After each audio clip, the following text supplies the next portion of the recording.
Welcome back to T's Detroit Sports Talk. I took a break. Now I'm feeling refreshed and ready to rock and roll in today's video where we're going to talk about the state of the Detroit Pistons and where they're at right now and my ideal dream offseason for this Detroit Pistons team to ultimately become contenders in the Eastern Conference next season. So without further ado, let's talk about this Detroit Pistons team and where they're sitting right now.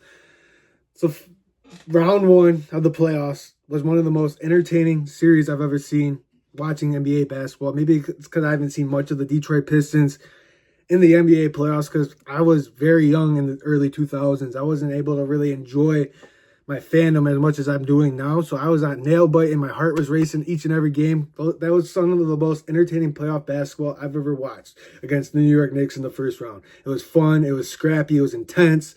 And maybe it's because it's my team in the playoffs and I'm not watching from a bird's eye view of two teams that I don't really care about. But you were hearing going into that first round series that the Pistons' lack of experience is really going to show in this first round. And I thought, I don't really know about that because the 3-1 series lead that the Detroit Pistons had in the regular season. But man, was I dumb because that had nothing to do with the postseason. The postseason, everything goes up a notch. The intensity, the fights, everything. And it ultimately all comes down to the fourth quarter. And that's where I think the lack of experience really bit the Detroit Pistons in the butt.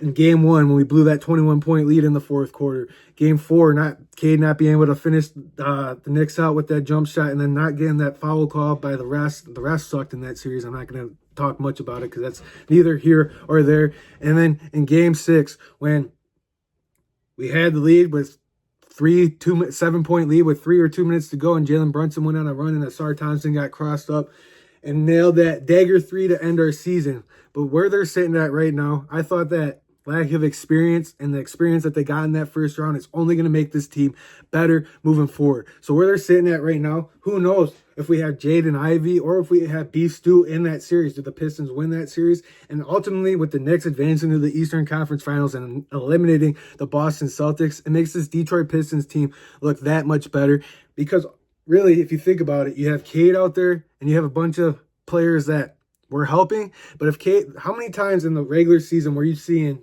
where this Detroit Pistons team would go 3-4 minutes without scoring a bucket with Cade Cunningham not on the court?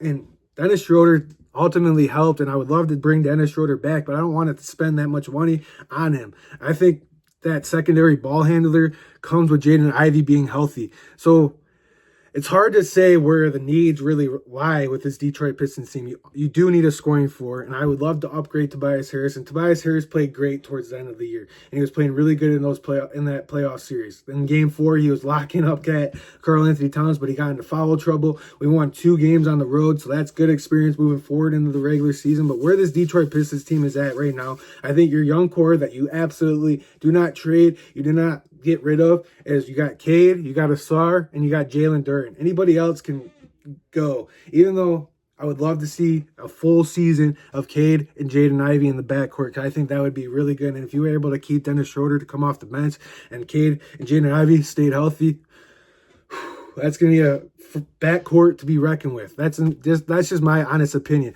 But a front court players I would love for this Detroit Pistons to target, and a trade that I saw yesterday that I would not be upset about at all because they're saying that the Boston Celtics are probably going to blow up their team this year. We would get, it was a 3-team deal, Brooklyn Nets, Boston Celtics, Detroit Pistons. We get Drew Holiday and Cam Johnson. We send out Beef Stew to the Celtics. We send Tobias Harris to the Nets, and we give up 2 first-round picks and a second. I would be okay with that trade. That's one of the only trades I've seen so far that we're not giving up too much. Picks to you guys may be a lot, but in the NBA, I don't really view first-round picks or second-round picks. I use those as ways to go get some star player that you can get in a trade. That's how I ultimately view having first-round picks. And we finally, after this draft, we're finally in control of our first-round picks for the next couple of years. So that feels really good to be able to control the board and trade away assets to go get someone that can be a co-star with Cade Cunningham. And we don't know if that co-star with Cade Cunningham is Jaden Ivey because there was times in the regular season when Jaden Ivey was just balling out, winning us games before he got hurt. And we never got to see what Jaden Ivey, Cade Cunningham, Jalen Duren, and Asar Thompson were like together. Man, because our season got so much better when Asar Thompson came back and was playing defense, man. Asar Thompson is someone you do not trade. That's just my honest opinion. If he can develop a shot, woo, woo-wee, man, that kid's going to be special. And I think you take his upside more than Ron Holland's upside. So if you're going to trade one of those two, I'd rather trade Ron Holland. That's just my honest opinion, because those two are like the same exact player, and you don't need two of the exact same players on your team when you can go get someone that could go get a bucket for you. That's what this Detroit Pistons team was missing. So what are some trade targets besides Drew Holiday, which would be awesome, besides Cam Johnson, which would be awesome? I would not mind trading for Zion Williamson. I really wouldn't. I think Zion would be a perfect fit to go with Cade Cunningham, but I really do not want to give up that much. So if it's a good deal with the New Orleans Pelicans where you could only trade Tobias Harris, Ron Holland, and a few first-round picks for Zion, I'd take that in a heartbeat. Another player I would love to target is Lauri Markkanen from the Utah Jazz, if they're willing to tango and make a deal. You know, there's just Andrew Wiggins maybe on the Miami Heat, someone that can come in and score. Jonathan Kuminga, just somebody that can go get a bucket other than Cade Cunningham, to where we're not sitting there for 3 minutes in the basketball game not scoring a point, because there's times in games where we're capable of running away from these teams, but we don't have that secondary scoring, and then Cade gets not hurt, but tired, and he has to go sit for a minute, and those other teams come out on the run, they're right back in the game, and then by the time it's the fourth quarter, everyone's balling out because it's winning time.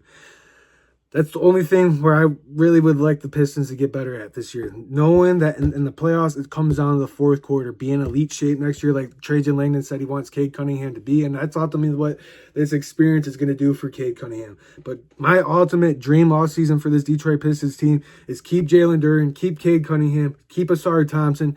Anybody else can go, and you bring in somebody that could be a secondary, primary scorer other than Cade Cunningham to go get him a co-star. Let me know what you guys think in the comment section down below. Like the video, subscribe to the channel. I really appreciate you guys for tuning in. Welcome back, and there's going to be more content coming soon. I appreciate you guys for tuning in, and I'll see you guys in the next one. Peace.